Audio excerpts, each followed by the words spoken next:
Hello Basha Party, I'm your physics faculty from school.com and today we are going to start the online classes of physics. Okay, now today we are going to start the first chapter physical world of the textbook number 1. Okay, the first chapter is the physical world. This chapter is a theoretical chapter in which we study about the nature. हम किसके बारे में study करते हैं? Nature के बारे में. Yeah, you can say study of nature. Study of nature. Okay इतना बात क्लियर है. इसमें हम नेचर की स्टडी करेंगे इस चैप्टर में. ओके इस चैप्टर को हम एक वंडरफुल स्टेटमेंट से स्टार्ट करते हैं. वो wonderful statement that is given by the famous scientist Einstein. According to the Einstein statement. According to the Einstein statement, the most incomprehensible thing in the universe is that it is comprehensible. यानी इस दुनिया में जो सबसे complicated चीज है, सबसे complicated phenomena है, वो क्या है? कॉम्प्रिहेंसिबल है. दैट मीन्स उसको आसानी से समझा जा सकता है. Okay the most incomprehensible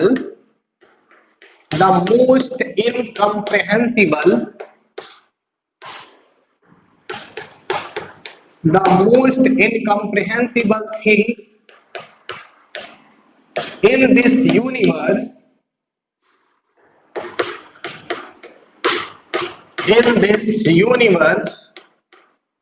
is that it is comprehensible. It is what? It is comprehensible. Okay इतना बात क्लियर है. ये बात हमें समझ में आ गया कि आइंस्टीन स्टेटमेंट क्या कहता है. After that the human have always been curious about the world around them, like a night sky with its bright celestial object has been fascinated humans since time immemorial. Okay, the regular repetitions of day and night, the annual cycles of season, the tide, the volcanoes, and rainbow has also a source of wonder. Okay तो ये सभी phenomena है जो human इनको जानने के लिए always curious रहा है बहुत पहले से ही. जैसे रेनबो है, जैसे रेनफॉल होता है, सनलाइट पड़ती है तो वहां पर 7 कलर्स का एक बैंड बन जाता है. तो ह्यूमन ऑलवेज इसके को जानने के लिए क्यूरियस रहा है. तो ये सब चीजें ही हमें आगे चलकर स्टडी करनी है, जिससे क्या मिलकर बना है? साइंस मिलकर बना है. ओके इन सभी चीजों से. तो after that the human have always been curious. The human have always been curious about the world around them.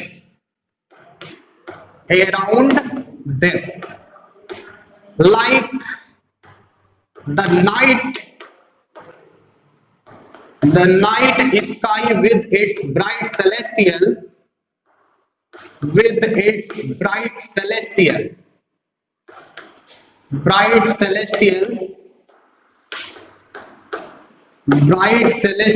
objects has fascinated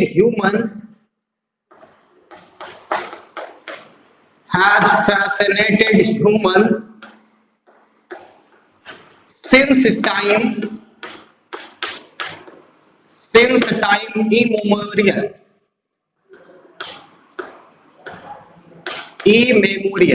Okay beta, and yeah, you can say the regular repetitions of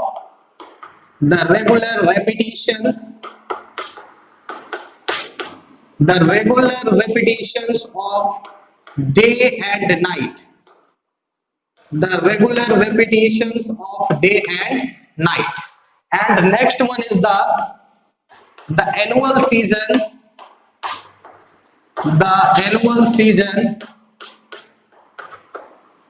of, yeah, you can say the annual cycles of season. the annual cycles of season, okay, the tide, the volcanoes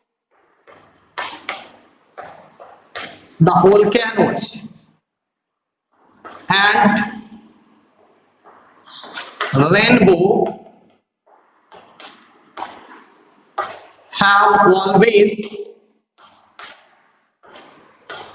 the source of wonder, the source of wonder also. Okay बेटा, इतना बात clear है हमें। तो ये सभी चीजें हैं जिनके बारे में जानने के लिए, जैसे जो ब्राइट सेलेस्टियल है लाइक अ स्टार्स, ठीक है, मार्स, इन सभी को जानने के लिए नाइट स्काई में देखते हैं। फिर आगे बात क्या कह रहा है, the regular repetition of day and night, जैसे डे होता है फिर नाइट होती है। After that the annual cycles, पहले गर्मी का मौसम, फिर ठंडी का मौसम, फिर बरसात का मौसम, फिर after that the tide, the volcanoes, जो समझ रहे हैं ना, वोल्केनोज एंड रेनबो। रेनबो, इन सभी को जानने के लिए ह्यूमन ऑलवेज क्यूरियस रहा है। तो इन सभी की स्टडी हम किसके थ्रू करते हैं, साइंस के थ्रू करते हैं। ओके बेटा, इतनी बात क्लियर है, ये बात समझ में आ रहा है। तो साइंस किसके थ्रू करते हैं, साइंस के थ्रू करते हैं। इसको जरा सा हम थोड़ा सा अपने डेली लाइफ के थ्रू समझते हैं कि ये सब चीजें कैसे आई, ये सब चीजें हम क्यों स्टडी कर रहे हैं। सपोज दैट सबसे पहले जब ये दुनिया स्टार्ट हुई तो कोई ना कोई ह्यूमंस आया, यानी ह्यूमन बीइंग। उस ह्यूमन बीइंग ने क्या करना स्टार्ट किया, उस ह्यूमन बीइंग ने सोचना स्टार्ट किया। क्या सोचना स्टार्ट किया, जैसे ये आपकी अर्थ फिक्स है, ठीक है, फिर इसके बाद सनराइज होता है, फिर सनसेट होता है, फिर सनराइज होता है, उसने ये कहा।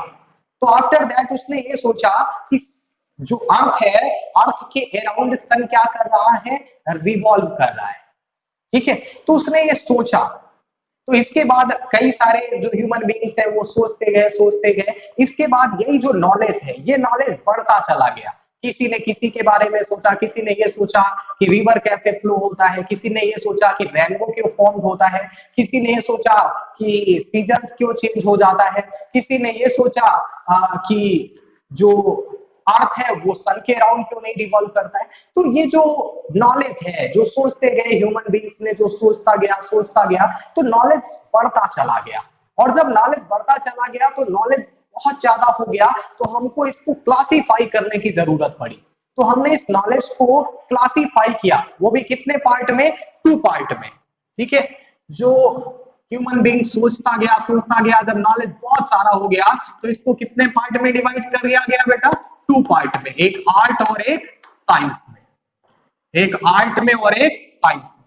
अब now the question arises, sir art क्या है।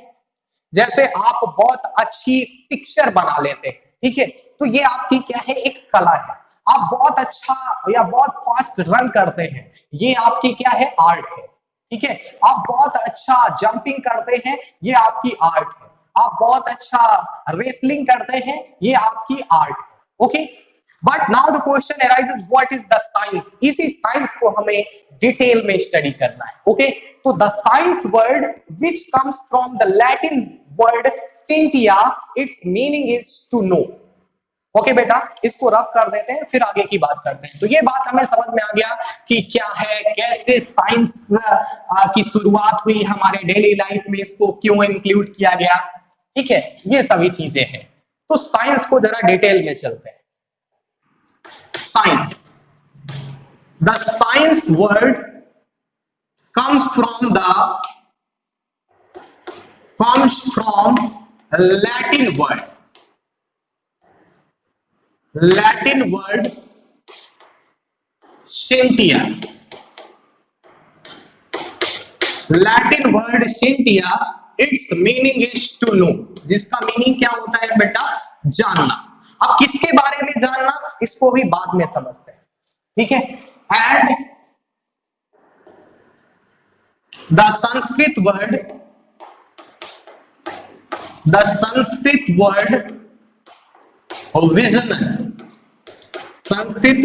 विजनन एंड द अरबिक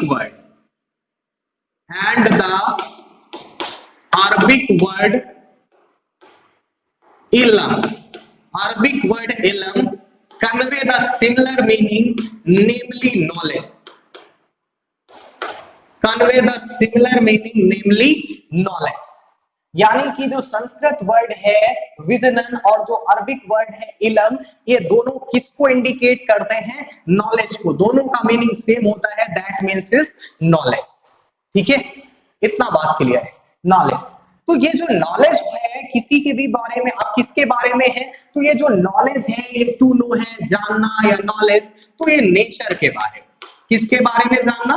नेचर के बारे में जानना। Okay, but that knowledge should be organised. ये नॉलेज आपका कैसा होना चाहिए? ऑर्गेनाइज्ड होना चाहिए। इसका मतलब, अब ऑर्गेनाइज्ड का मतलब क्या है? ऑर्गेनाइज्ड का मतलब यहां से ये है कि आप क्या करेंगे, आप सबसे पहले किसी भी चीज को ऑब्जर्व करेंगे, फिर उसके बारे में सोचेंगे। ठीक है, आप डायरेक्ट नहीं सोच सकते जब तक आपने किसी चीज को ऑब्जर्व ना किया हो, किसी एक्सीडेंट को आपने देखा ना हो, तो आप उसके बारे में कैसे सोच सकते हैं? ठीक है, तो ये बात है। तो ऑर्गेनाइज्ड नॉलेज, तो हम साइंस को बोलेंगे what is the science? Science is what? Science is a organised knowledge. Science is organised knowledge. Okay, इतना बात क्लियर है। इस ऑर्गेनाइज्ड नॉलेज को जरा डिटेल में समझते हैं। ऑर्गेनाइज्ड नॉलेज के, सपोज दैट जब से ये वर्ड स्टार्ट हुआ, यानी कि दुनिया आई, तो जाहिर सी बात है ह्यूमन बींग्स आए। ठीक है, हमने माना ह्यूमन बींग्स आए, तो ह्यूमन बींग्स ने क्या किया? ह्यूमन बींग्स ने अपने चारों ओर जो भी एक्सीडेंट हो रहे थे, जैसे रिवर फ्लो हो रही थी, ठीक है, रिवर में क्या फ्लो हो रहा था? वाटर फ्लो हो रहा था। डे एंड नाइट हो रहे थे, सनराइज हो रहा था, सनसेट हो रहा था। ठीक है, फिर इसके बाद क्या हो रहे थे कि सीजन चेंज हो जा रहा था, कभी गर्मी का मौसम, कभी ठंडी का मौसम, कभी बरसात का मौसम, ये सभी चीजें आ जा रही थी।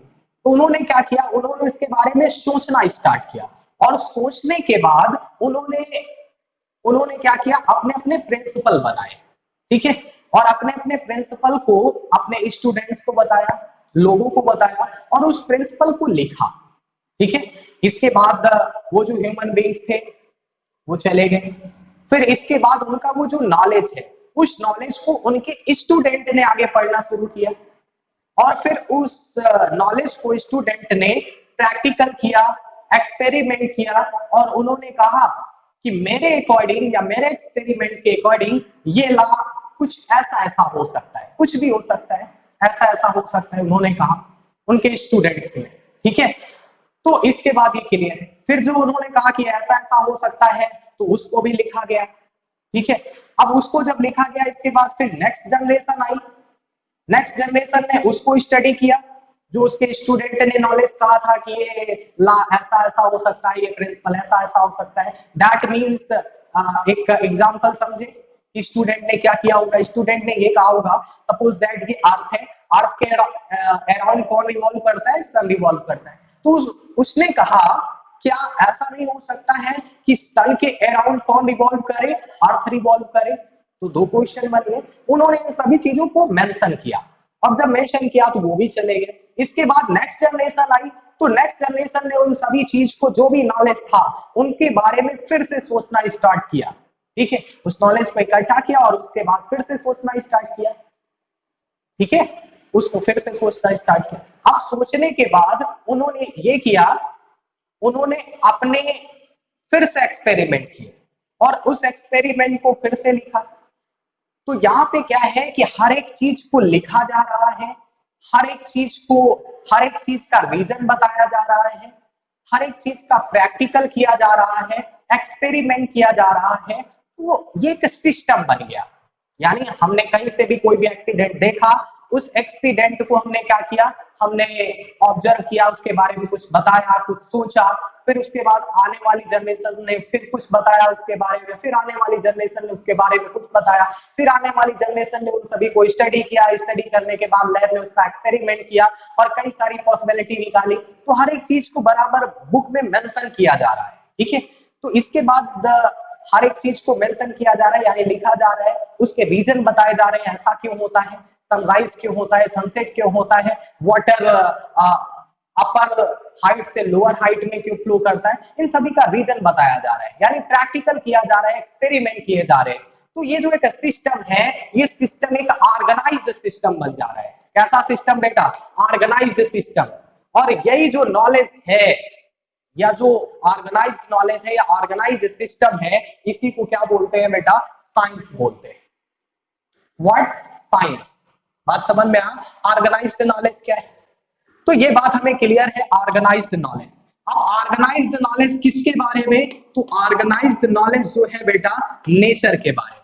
ठीक है, हम ऑर्गेनाइज्ड नॉलेज तो लेंगे, लेकिन किसके बारे में बेटा? नेचर के बारे में। तो what is the science? Science is organised knowledge. किसका ऑर्गेनाइज्ड नॉलेज? जो नेचर में जो एक्सीडेंट हो रहे हैं हमारे चारों। ठीक है, अब हम इसके डिफिनेशन की जरा बात कर लेते हैं, बिकॉज डिफिनेशन इज इंपॉर्टेंट। कोई डिफिनेशन आपसे पूछ सकता है कभी कि साइंस की डिफिनेशन बताइए, तो अगर आप नहीं बताएंगे तो आपसे सोचेगा कि आपको साइंस की डिफिनेशन नहीं आती, बट आपको तो पूरा डिटेल में पता है कि साइंस एक ऑर्गेनाइज नॉलेज है। किसका ऑर्गेनाइज नॉलेज है? नेचर का। नेचर में जो एक्सीडेंट हो रहे हैं, ठीक है, जैसे सीजन चेंज हो जा रहा है, वोल्केनोज है, टाइड है, सब ऐसा क्यों हो रहा है? तो इन सभी की organise knowledge is what? Science. But हम इसकी डिफिनेशन में चलते हैं। डिफिनेशन क्या है? Definition, science is a systematic attempt, science is a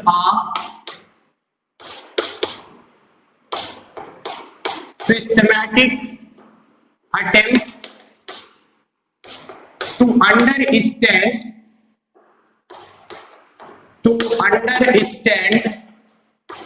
the natural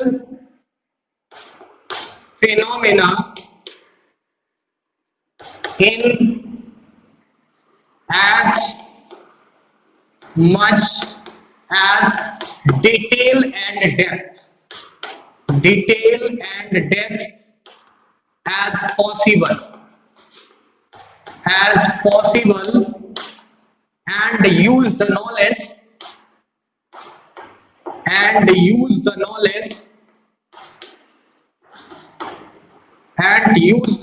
so gained to predict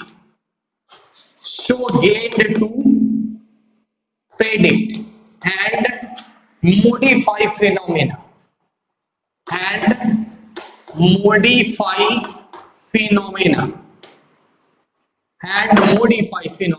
That is the definition of science. आपको समझ में आ रहा होगा कि what is the science? According to the definition, science एक systematic attempt है किसको समझने के लिए? नेचुरल फेनोमेना को। नेचुरल फेनोमेना वही जो मैंने बताया। क्या बताया? कि जैसे आपका क्या होता है, जैसे आपका वाटर फ्लो होता है, वाटर रिवर में फ्लो होता है अपर हाइट से लोअर हाइट में, आपका regular repetition day and night यानी सनराइज होता है, सनसेट होता है, ये सभी नेचुरल फेनोमेना है। इनको समझना किस वे में?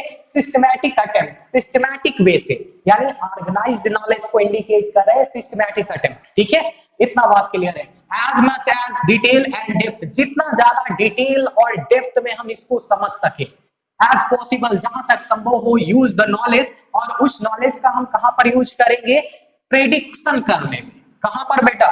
प्रेडिक्शन करने में। एंड मॉडिफाई फिनोमेना, और फिनोमेना को मॉडिफाई करने में। ये जो आगे की और बातें जैसे मॉडिफाई फिनोमेना, प्रेडिक्शन, ये आगे चल के क्लियर हो जाएगी। तो हमें ये बात समझ में आ गई कि what is the science? Science एक ऑर्गेनाइज्ड नॉलेज है या एक ऑर्गेनाइज्ड सिस्टम है, किसको स्टडी करने का? नेचर को स्टडी करने का। इतनी बात क्लियर है, बात समझ में आ रहा है। बट ये जो साइंस है, इसकी जो हम स्टडी, यानी नेचर की जो हम स्टडी करते हैं, इसको स्टडी करने के लिए कुछ साइंटिफिक मेथड है, और उन साइंटिफिक मेथड के बिना हम साइंस की स्टडी नहीं कर सकते। तो सर वो साइंटिफिक मेथड कौन कौन से हैं जिसके थ्रू हम किसी भी साइंस की स्टडी करते हैं या किसी भी फिनोमेना की स्टडी करते हैं? ओके बेटा, किसी भी फिनोमेना की स्टडी करते हैं। तो अब हम बात करेंगे साइंटिफिक मेथड की। What is the scientific method? What is the scientific method? Okay, what is the scientific method?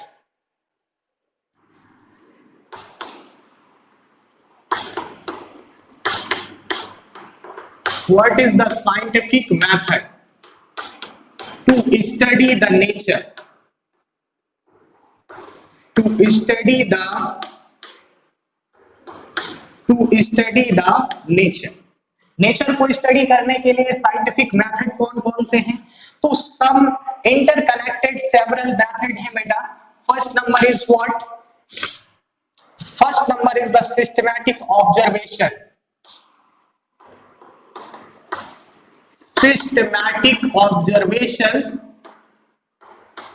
systematic observation.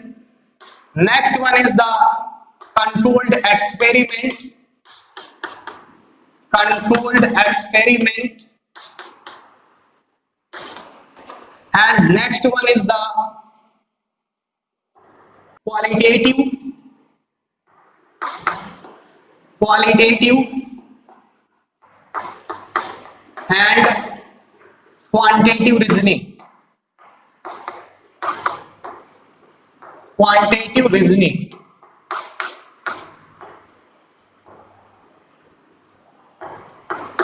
Quantitative reasoning. And next one is what? Next one is mathematical modeling.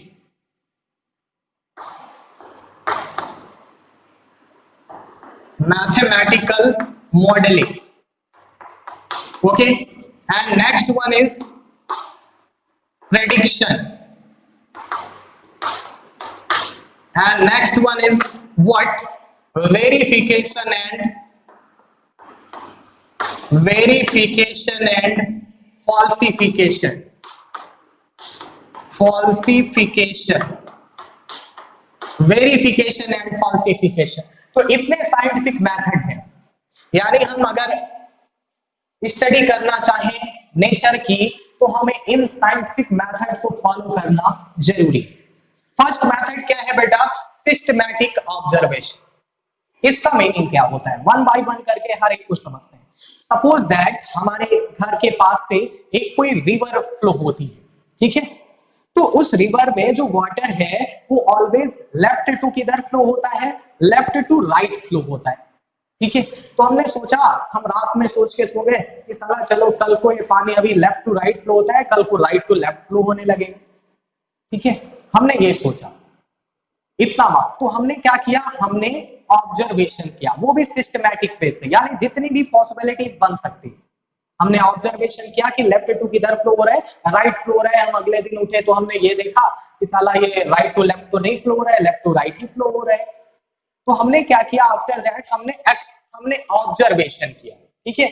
और दूसरा observation, suppose that rainfall होता है और हल्की हल्की अगर धूप हो तो हमें अक्सर स्पेस में या स्काई में हमें रेनबो नजर आता है, 7 कलर्स का एक बैंड, एक स्पेक्ट्रम नजर आता है। तो ये क्या है? एक ऑब्जर्वेशन। हमने ऑब्जर्वेशन किया सिस्टमैटिक फॉर्म में। फिर आफ्टर दैट क्या है? Controlled experiment. अब जो हमने ऑब्जर्व किया, अब हम उसको एक्सपेरिमेंट में, अब हम उसको क्या करेंगे? लैब में उसका एक्सपेरिमेंट करेंगे। वो भी किस वे में? कंट्रोल्ड वे में। इतना बात क्लियर है? अब हमने क्या किया? अब हम लैब में गए और लैब में हमने ये देखा कि हमको वाटर को फ्लो कराना है लेफ्ट टू राइट। तो हमने लैब में जाके एक ट्यूब लिया और उस ट्यूब में क्या फ्लो कर दिया, क्या फिल कर दिया? वाटर, ठीक है? अब यहाँ पर क्या है कि हमने इस वे में ट्यूब को रखा तो वाटर तो फ्लो नहीं हो रहा है, वाटर ऐसे ही है, ठीक है? अब हमने क्या किया? हमने इसके लेफ्ट साइड को, इस ट्यूब के लेफ्ट साइड को थोड़ा सा क्या कर दिया? ऊपर उठा दिया। तो वाटर किधर से किधर की ओर फ्लो होने लगेगा? लेफ्ट टू राइट फ्लो होने लगेगा। तो हमने ये क्या किया? एक्सपेरिमेंट किया। दूसरी कहानी, आप देखते हैं हमेशा कि गर्मी के सीजन के बाद क्या होता है? वाटरफॉल यानी कि रेनफॉल होता है, वर्षा स्टार्ट हो जाती है, बारिश होने लगती है, ठीक है? तो ये हमने क्या किया? एक ऑब्जर्वेशन किया। अब इस ऑब्जर्वेशन को अब अगर हम लैब में एक्सपेरिमेंट करना चाहें तो कैसे करेंगे? हमने एक बर्तन लिया और उस बर्तन में हमने बहुत सारा वाटर डाल दिया और उस बर्तन को हमने नीचे से क्या प्रोवाइड कराना स्टार्ट किया? हीट प्रोवाइड कराना स्टार्ट किया। और जब हम हीट प्रोवाइड कराएंगे तो होगा ये, जो वाटर है वो बॉयल होकर वेपर के फॉर्म में क्या होने लगेगा? ऊपर उड़ने लगेगा, ठीक है? तो हमने क्या किया? हमने उस बर्तन को एक प्लेट के थ्रू उसको ढक दिया, ठीक है? तो आफ्टर सम टाइम होगा ये कि जब हम उस बर्तन का जो हम नीचे से हीट प्रोवाइड करा रहे हैं उसको कम कर दें, तो होगा ये कि अगर हम जैसे उस प्लेट को उठाएंगे तो वहां से देखेंगे कि जो कुछ ड्रॉप्स, वाटर की कुछ ड्रॉप्स नीचे गिरती हुई दिखाई देंगी। तो हमने एक्सपेरिमेंट किया। लेकिन कंट्रोल्ड वे क्या है? कंट्रोल्ड वे का मतलब क्या है? इसका मतलब ये है कि जो टेम्परेचर प्रोवाइड करा रहे हैं, जो हीट प्रोवाइड करा रहे हैं हम इसको, उस बर्तन को, उसकी वैल्यू क्या होनी चाहिए? फिक्स होनी चाहिए, ना ज्यादा ना बहुत कम। कहीं इतना कम हीट प्रोवाइड करा दिए कि आपका जो वाटर है वो वेपर के फॉर्म ही में नहीं चेंज हो रहा है। तो हर एक चीज कंट्रोल्ड वे में होनी चाहिए जो भी आप एक्सपेरिमेंट कर रहे हैं। ठीक है, तो आपको आई होप ये समझ में आया कि कंट्रोल्ड एक्सपेरिमेंट क्या है। After that next is the qualitative and quantitative reasoning का मीनिंग क्या है? What is the qualitative and quantitative reasoning? Suppose एक इमेजिन करिए आप कि इधर से हम सनलाइट प्रोवाइड करा रहे हैं और इधर से हम क्या फ्लो करा रहे हैं? फाउंटेन। तो होता ये है इस केस में कि जो सनलाइट है वो कहां पर जाके हिट करता है? फाउंटेन में, यानी कि जो वाटर फ्लो कर रहा है, जो वाटर फ्लो कर रहा है उसमें जाके हिट करता है। ठीक है, तो हम देखते ये हैं इस केस में कि हमें 7 कलर्स का एक बैंड, एक स्पेक्ट्रम नजर आता है।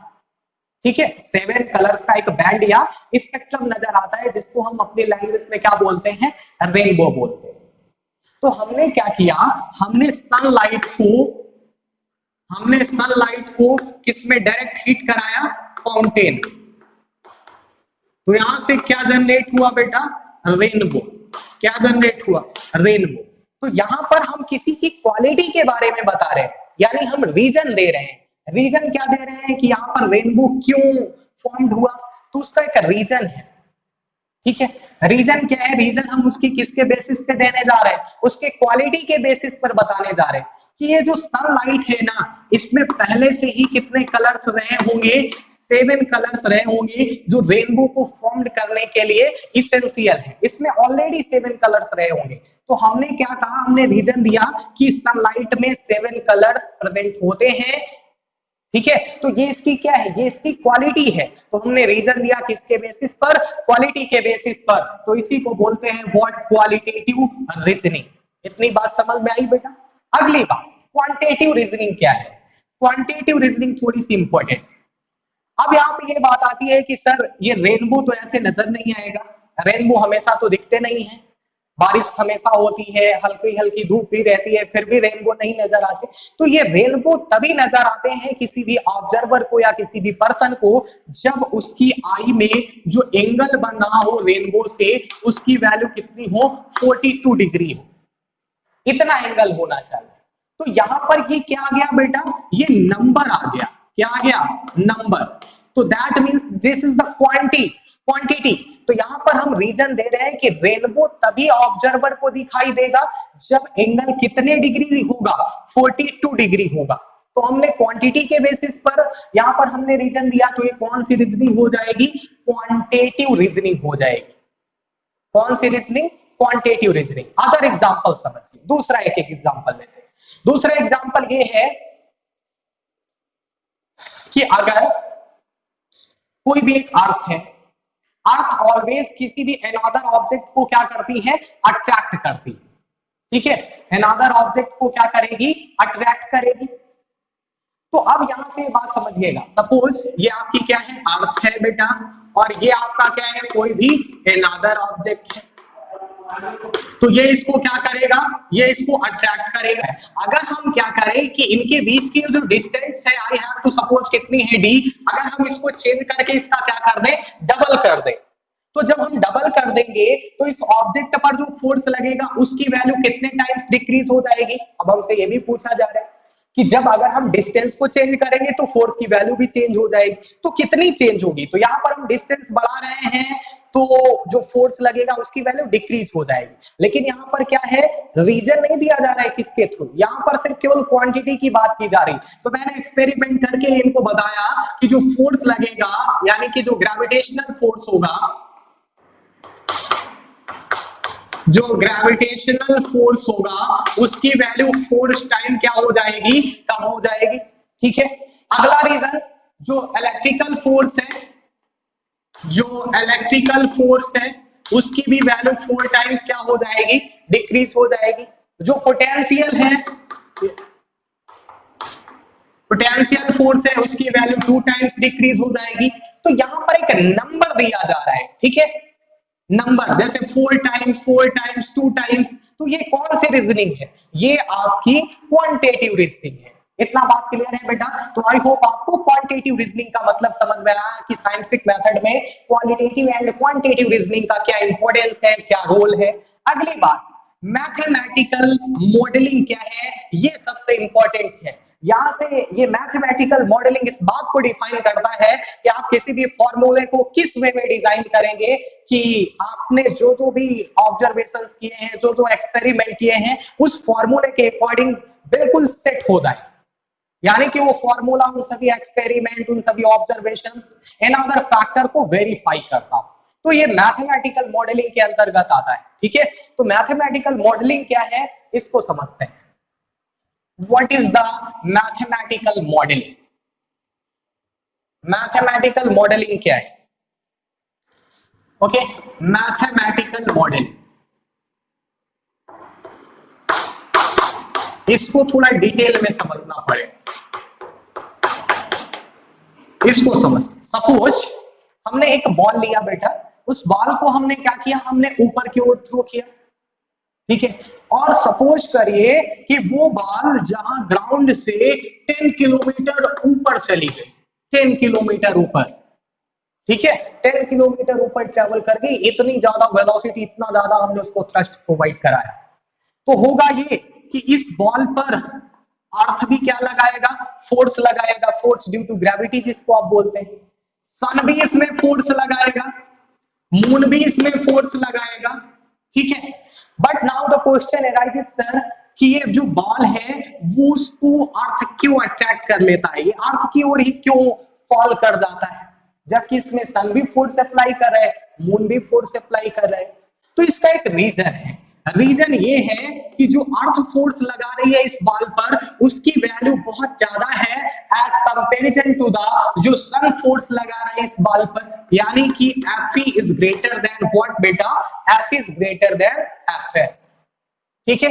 इतना बात क्लियर है? तो आप इसको कैसे कहेंगे, तो इसके लिए एक फॉर्मूला डिजाइन किया गया, बहुत सारे एक्सपेरिमेंट करने के बाद, F is equal to capital G m1 into m2 upon what r square, ठीक है। तो यहाँ पे कंडीशन क्या रही होगी कि ये जो बॉल की जो सेपरेशन है या जो डिस्टेंस है अर्थ से, वो बहुत कम है, जबकि सन से इस बॉल की डिस्टेंस क्या है, बहुत ज्यादा है। यानी ये जो d है इसकी वैल्यू बहुत ज्यादा है, यानी कि कई मिलियन किलोमीटर, ठीक है। तो इतनी ज्यादा डिस्टेंस, और ये आपकी 10 किलोमीटर है, तो जितना कम डिस्टेंस होगा फोर्स उतना ज्यादा लगेगा, तो फोर्स ऑफ अट्रैक्शन इस वजह से ये बॉल किधर की ओर मूव करेगा, टुवर्ड्स द अर्थ मूव करेगा, ठीक है।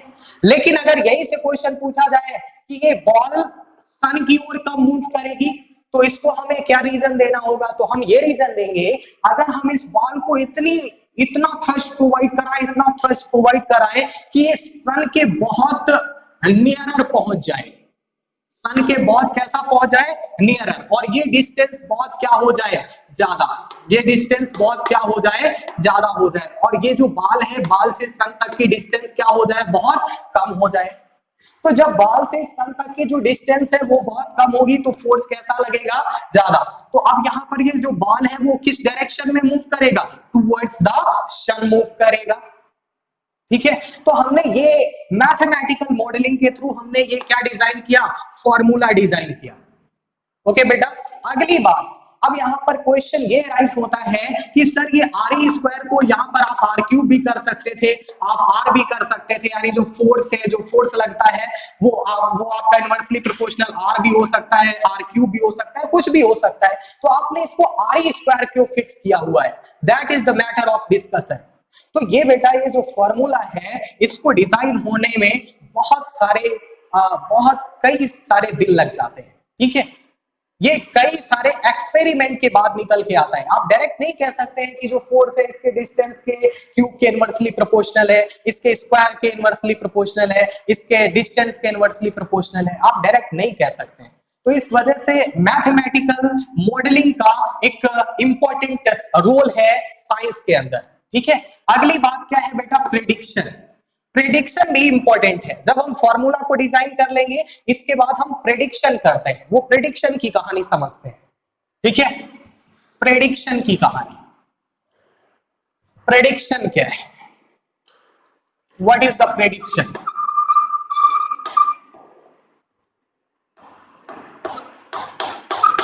What is the prediction? Prediction का मतलब क्या है? सपोज ये आपका अर्थ है और ये आपका क्या है बेटा? मून है। ठीक है, और अर्थ से हम एक एयरक्राफ्ट को हम मून में भेजना चाहते हैं। कहां पर भेजना चाहते हैं? मून में। तो इधर ये आपका क्या है? Aircraft. This is what? Aircraft. इस तरीके से इनके बीच का डिस्टेंस है। तो यहां पर क्या है कि ये बीच में जब ये इसके एयरक्राफ्ट है आपका, इसकी डिस्टेंस है ये 10,000 किलोमीटर है। इसकी डिस्टेंस यहां तक, इसके बीच में कहीं तक, इस अर्थ और मून के बीच तक की जो ये डिस्टेंस है यहां तक की, वो 10,000 किलोमीटर है। ठीक है, तो एक फॉर्मूले के through S is equal to the v u plus a t, s is equal to the u t plus of a t square. इसके अकॉर्डिंग हमने सपोज किया कि जो एयरक्राफ्ट है इसको हमने वेलोसिटी प्रोवाइड करा दिया 500 किलोमीटर पर आवर की। तो हमने कैलकुलेट किया है सभी फॉर्मूलाज के थ्रू। तो हमने ये देखा कि ये 10,000 डिस्टेंस को कवर करने में 5 आवर्स का टाइम लगता है। सपोज किया, अब आप कर सकते हैं यहां से बेटा। ठीक है, तो हमने सपोज किया कि 5 आवर्स का टाइम लगेगा 10,000 डिस्टेंस कवर करने के लिए इस एयरक्राफ्ट को, अगर ये इतनी स्पीड से ट्रैवल करता है तो। ठीक है, तो अब यहां से ये यहां तक पहुंच गया। जैसे ही ये इधर पहुंचेगा, किसकी फील्ड में आ जाएगा? तो ये मून जो फोर्स अप्लाई करता है किसी भी ऑब्जेक्ट पर, ये उसकी फील्ड में आ जाएगा। ठीक है, तो अब यहां पर मून इस एयरक्राफ्ट पर क्या क्या बेटा अप्लाई करेगा? फोर्स अप्लाई करेगा इस डायरेक्शन में। तो हमें क्या करना पड़ेगा? हमें इस एयरक्राफ्ट के इंजन को अपोजिट डायरेक्शन में ले जाना पड़ेगा, अपोजिट डायरेक्शन में थ्रस्ट प्रोवाइड करानी पड़ेगी। ठीक है, अगर ऐसा हो कि फोर्स भी इसी डायरेक्शन में और थ्रस्ट भी इसी डायरेक्शन में, तो ये जाके बहुत तेज इस पे टकराएगा और एयरक्राफ्ट का नामो निशानी खत्म हो जाएगा। इस वजह से करते क्या है जनरली, होता क्या है, अगर अर्थ में बात करें तो अर्थ में तो हम पैरासूट को ओपन कर देते हैं बिकॉज यहाँ पर एटमॉस्फेयर है, बट मून में कोई भी एटमॉस्फेयर नहीं है। ठीक है, तो हम करते क्या है, हम अपोजिट डायरेक्शन में इंजन को चला देते हैं। ठीक है, तो जिससे जो फोर्स इस डायरेक्शन में लग रहा है, आपका थ्रस्ट इस डायरेक्शन में लगे, तो ये जो एयरक्राफ्ट है इसकी रिलेटिव स्पीड दी जा सके, जिससे ये आराम से इस मून पे क्या कर सके? लैंड कर सके। ठीक है बेटा, तो हमने ये प्रेडिक्शन किया। हमने क्या प्रेडिक्शन किया? हमने प्रेडिक्शन किया कि ये जो डिस्टेंस है ये 10,000 किलोमीटर है। अगर हमने इसको 500 किलोमीटर पर आवर की स्पीड से अगर हमने इसको यहाँ से भेज दिया एयरक्राफ्ट को, तो ये हमने सपोज कर लिया, प्रेडिक्ट कर लिया कि ये 5 घंटे में, 5 आवर्स में, 6 आवर्स में इस 10,000 डिस्टेंस को, 10,000 किलोमीटर की डिस्टेंस को क्रॉस कर लेगा। ठीक है, तो हमने ये क्या किया? हमने प्रेडिक्शन किया। अब ये हमारा प्रेडिक्शन क्या हो सकता है? सही भी हो सकता है, गलत भी हो सकता है। तो इस सही या गलत को बताने के लिए एक और स्टेप है साइंटिफिक मेथड में, that is the verification and falsification. यानी कि अब हम इस प्रेडिक्शन को वेरीफाई करेंगे कि ये क्या ये सही है, क्या ये फॉल्स है, यानी क्या ये सही है, क्या ये गलत है। ठीक है, तो इसी को अगर कोई भी जो प्रेडिक्शन है हमारा, जो प्रेडिक्शन है, अगर ये आपका फॉल्स हो गया, गलत हो गया, ये मून में पहुंचा ही नहीं, आपका प्रेडिक्शन ही गलत हो गया, तो होता ये है कि ये जब फॉल्स हो जाएगा तो हम इस एक्सपेरिमेंट को तब तक करते हैं, तब तक वेरीफाई करते हैं जब तक कि ये आपका एक्सपेरिमेंट क्या ना हो जाए, करेक्ट ना हो जाए। तो इस स्टेप का ये काम है वेरिफिकेशन एंड फॉल्सिफिकेशन। तो इस तरीके से कोई भी एक फिनोमिना प्रिपेयर होता है, कोई भी एक फॉर्मूला निकल के आता है। अगर ये इन सभी चीजों को कोई भी फॉर्मूला या कोई भी फिनोमिना अगर वेरीफाई करता है, तभी हम क्या करते हैं, उसको साइंस के अंदर इंक्लूड करते हैं। ओके, अगली बात बेटा, साइंटिफिक मेथड हमें समझ में आया कि साइंटिफिक मेथड क्या है। ये बहुत अच्छी बात है because this is the basic of science. और अगर हमें बेसिक समझ में आया तो साइंस बहुत इजीली समझ पाएंगे हम। ठीक है, अगली बात बेटा फिजिक्स की, फिजिक्स की बात करते हैं। बिकॉज हम फिजिक्स ही पढ़ने वाले हैं। अभी तक तो हम साइंस के बारे में पढ़ रहे थे, अब हम फिजिक्स के बारे में पढ़ रहे हैं। तो physics is the basic category of science. Physics is the basic category of science, basic category of science like biology and chemistry, like biology and chemistry। Okay, तो ये आपकी एक बेसिक कैटेगरी है नेचुरल साइंस की, basic category of natural science you can say. ठीक है, natural science की एक बेसिक कैटेगरी। एंड ये जो फिजिक्स है, जो फिजिक्स वर्ड है, that comes from a Greek word physis. ये कहां से ऑरिजिनेट हुआ है? एक ग्रीक वर्ड फ्यूसिस से निकल कर आया है। Greek word physis, that means is what? Nature. जिसका मीनिंग क्या होता है बेटा? नेचर। एंड इसको अपनी लैंग्वेज में क्या बोलते हैं बेटा? भौतिकी। भौतिकी, ओके, इसको भौतिकी बोला जाता है। ये किसको रिफर करता है? That is used to refer to study of nature, जो नेचर की स्टडी को रेफर करता है। ठीक है, भौतिकी का मीनिंग ये होता है हिंदी में या संस्कृत में। अगली बात क्या है कि फिजिक्स हमें समझ में आया कि फिजिक्स क्या है। फिजिक्स ऑरिजिनेट हुआ है एक ग्रीक वर्ड फ्यूसिस से, जिसका मीनिंग क्या होता है? नेचर। तो अगर हम नेचर या नेचर में जो भी एक्सीडेंट हो रहे हैं, अगर हम उनके बारे में स्टडी करते हैं, तो दैट इज फिजिक्स। वो क्या है? फिजिक्स। तो फिजिक्स की यही से डिफिनेशन निकल के आती है, the study of nature,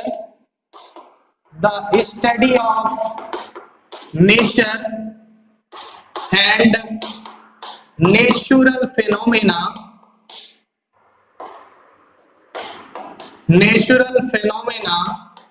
is called physics, what? Physics। इतनी बात क्लियर है बेटा कि फिजिक्स क्या है। फिजिक्स हमें पता चल गया कि ये नेचर या नेचर से रिलेटेड जो भी फिनोमेना है, उनकी स्टडी को हम क्या बोलते हैं?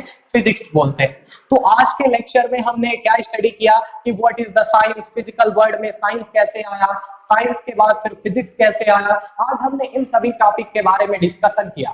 अगर आपको इन सभी टॉपिक से रिलेटेड कहीं पर कोई भी प्रॉब्लम है, कमेंट सेक्शन में जाइए, कमेंट करिए।